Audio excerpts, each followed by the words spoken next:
Hello everyone, I'm super excited to share with you this 3D texture operator toolkit that I've been working on. I call it T3D, and in this video I will show you how easy it is to integrate it into your TouchDesigner project, and then I will show you this little example of 3D reaction diffusion to showcase how easy it is to work with. So let's get started. Right here we have a default TouchDesigner scene, and I will go ahead and delete the example nodes. And if we have a look at the create dialog at the moment, we see that there's really nothing special here. We just have all the regular operator families. But we have this T3D talks laying around on my desktop, and I worked a lot to make it as simple as possible to work with T3D. So all you need to do is drag and drop this into your project, wherever, and it will create a new operator family in your opcreate dialog. Once that's done, you can simply click on these operators and create all the 3D textures you might want to work with. I won't go through all of them right now, because that's for another video, but I've created them in a way that they resemble top operators that you're familiar with. That way I hope that it's super easy for you to work with them, and I will add more functionality and more T3D operators over time. Everything that I want to show in this part of the video right now is the T3D toggle that we see up here, because you can simply click on it to deactivate the T3D operator family and click on it again to reactivate it, in case you ever want to get rid of it in between. You can also right click on it and it will open up this little parameter window where you can again deactivate or install, uninstall T3D. So now it is installed, I click again, now it's uninstalled. It's that easy. You can also press this button to completely remove T3D from this project, and it will also remove all the hacky things I've done behind the scenes for you.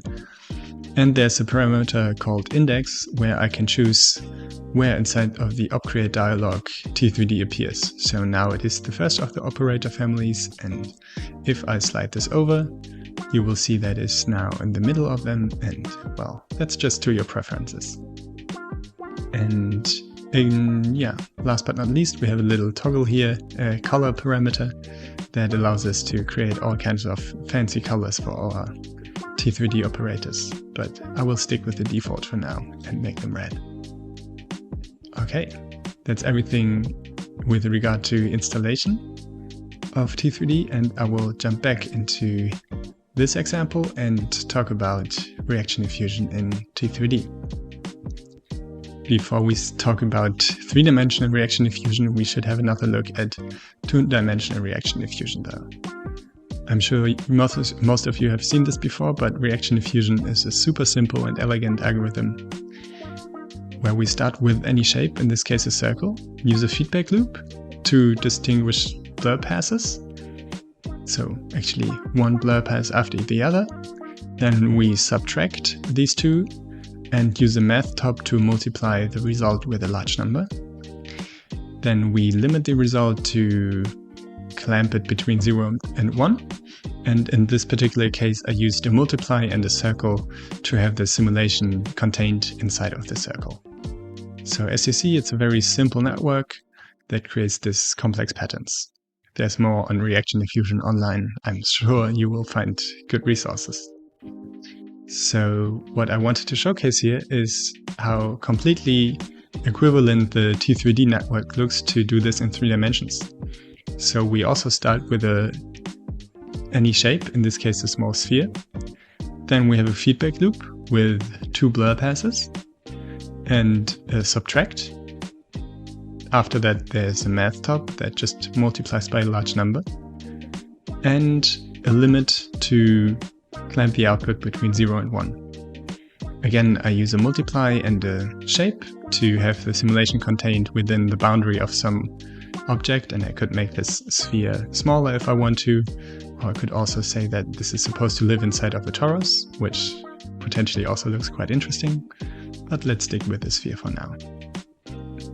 Okay, and that's all. So you see we use exactly the same logic to create the 3-dimensional reaction diffusion, The only thing that's left now is to render it in an appealing way, because the texture 3D itself doesn't really look interesting.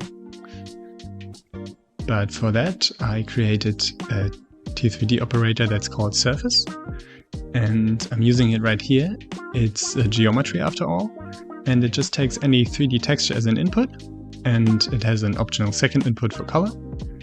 And based on that, it calculates a surface using ray marching, but you don't need to take care of any of that.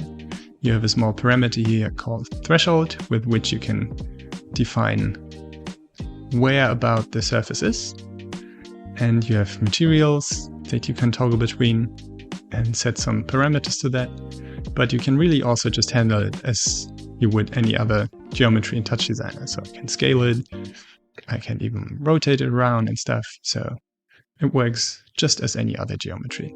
So you can use lights and a camera and a render top to create an image based on that. So let's maybe just try to use a noise.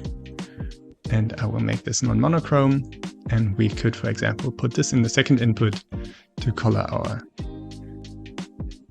little brain here in interesting colors. Well, okay, interesting result maybe. But that's all for now, and I'm very, very excited to finally get this out, and I hope you all want to try it out. You can find the whole T3D operator family on my newly created Patreon. So see you all there, and thanks a lot for listening. Bye.